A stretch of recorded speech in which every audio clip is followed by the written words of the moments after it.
कभी सोचा है कि दुनिया की सबसे बड़ी डेमोक्रेसी को आखिर चलाता कौन है? तो आज आइए जानते हैं भारत के प्रधानमंत्री की इसी शक्तिशाली भूमिका के बारे में। लेकिन असली सवाल तो ये है कि भारत सरकार में सबसे पावरफुल इंसान है कौन, प्रेसिडेंट या प्राइम मिनिस्टर? ये एक ऐसा सवाल है जो अक्सर लोगों के मन में आता है और चलिए आज इसका जवाब ढूंढते हैं। तो आज हम क्या क्या जानेंगे? सबसे पहले कि असल में शासक है कौन, फिर देखेंगे कि इस कुर्सी तक यानी सत्ता तक पहुंचने का रास्ता क्या है।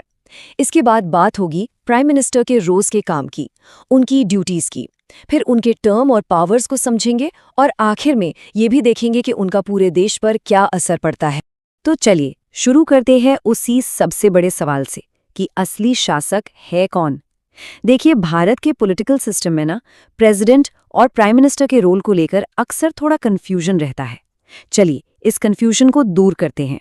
बिल्कुल साफ शब्दों में कहें तो प्राइम मिनिस्टर भारत सरकार के हेड होते हैं। देश की जो रियल एग्जीक्यूटिव पावर है ना, मतलब डिसीजन लेने की और उन्हें लागू करने की पावर, वो उन्हीं के हाथों में होती है। इसे ऐसे समझते हैं, प्रेसिडेंट जो है वो है हेड ऑफ स्टेट, मतलब वो पूरे देश के अस्तित्व का प्रतीक है, एक सिंबॉलिक हेड है। लेकिन जो प्राइम मिनिस्टर है वो है हेड ऑफ गवर्नमेंट, यानी वो जो सरकारी कामकाज संभालते हैं, असल में देश को चलाते हैं। तो अगर एक देश का चेहरा है तो दूसरा उसको चलाने वाला इंजन। तो आखिर इस इतने पावरफुल पद तक कोई पहुंचता कैसे है? ये उतना सीधा साधा नहीं है जितना लगता है। आम लोग सीधे सीधे प्रधानमंत्री के लिए वोट नहीं करते। प्रोसेस थोड़ा सा अलग और कह सकते हैं काफी दिलचस्प है। चलिए इस पूरे प्रोसेस को स्टेप बाय स्टेप समझते हैं। सबसे पहले देश में लोकसभा के लिए नेशनल इलेक्शंस होते हैं।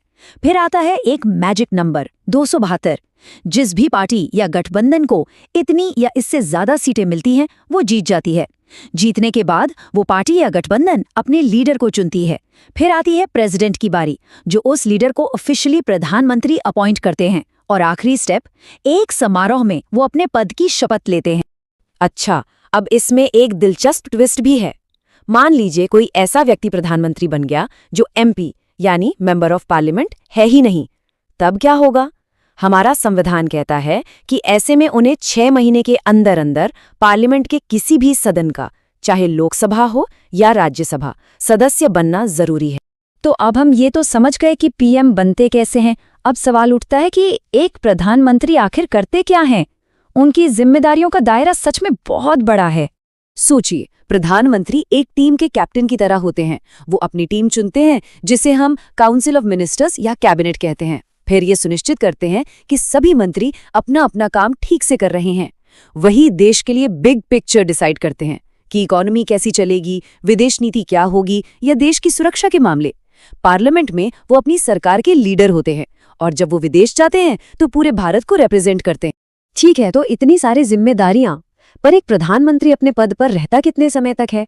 आइए अब उनके कार्यकाल और इस पद के इतिहास पर एक नजर डालते हैं। नॉर्मली एक प्रधानमंत्री का टर्म 5 साल का होता है। हाँ, पर इसमें एक शर्त है, ये टर्म फिक्स्ड नहीं है। अगर उनकी सरकार पार्लियामेंट में अपनी मेजॉरिटी खो दे या उनके खिलाफ एक नो कॉन्फिडेंस मोशन पास हो जाए, इसका मतलब ये हुआ कि पार्लियामेंट को अब उन पर विश्वास नहीं रहा, तो उन्हें अपने पद से रिजाइन करना पड़ सकता है। और अब एक बहुत ही कमाल का फैक्ट, भारत में एक ही इंसान जितनी बार चाहे प्रधानमंत्री बन सकता है। जी हाँ, इस पर कोई लिमिट नहीं है। वैसे इस पद का इतिहास बहुत शानदार रहा है। शुरुआत हुई 1947 में देश के पहले प्रधानमंत्री पंडित जवाहरलाल नेहरू से। उनके बाद लाल बहादुर शास्त्री, इंदिरा गांधी से लेकर अटल बिहारी वाजपेयी और डॉक्टर मनमोहन सिंह जैसे कई बड़े नेताओं ने इस कुर्सी को संभाला है और हर किसी ने भारत की कहानी पर अपनी एक अलग छाप छोड़ी है। तो इतनी सारी बातों के बाद आखिर में सवाल ये उठता है कि इस पद का इतना महत्व क्यों है? ये रोल देश के लिए और आम नागरिकों के लिए इतना जरूरी क्यों है? ये एक लाइन शायद सब कुछ बयां कर देती है। प्रधानमंत्री देश का सबसे जिम्मेदार और ताकतवर पद है।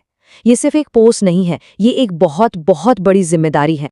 और आखिर में बात यही आती है कि प्रधानमंत्री के फैसले ही देश की तरक्की, उसकी सुरक्षा और उसके आने वाले कल का रास्ता तय करते हैं। उनकी हर एक पॉलिसी, हर एक फैसला करोड़ों लोगों की जिंदगी पर सीधा असर डालता है।